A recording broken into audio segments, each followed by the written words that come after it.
₹1500 ₹1500 ₹1500 आले. हो, तुम्ही बरोबर ऐकतायत.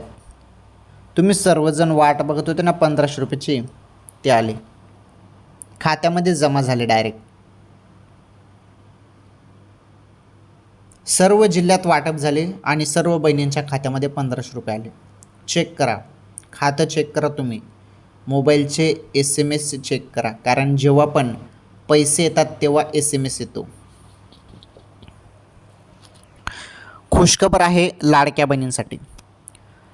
जून हप्त्याचे ₹1500 सर्व बहिणींच्या खात्यात जमा झाले. आता तुम्ही सर्वजण वाट बघत आहेत जुलै हप्त्याची. जुलैचे ₹1500 कधी येतील? जुलैच्या एंडिंगपर्यंत ₹1500 येणार आहेत. थोडे प्रतीक्षा करा, पैसे जुलैच्या एंडिंगपर्यंत ₹1500 येतील. परंतु जून हप्त्याचे पैसे येऊन गेलेले आहेत.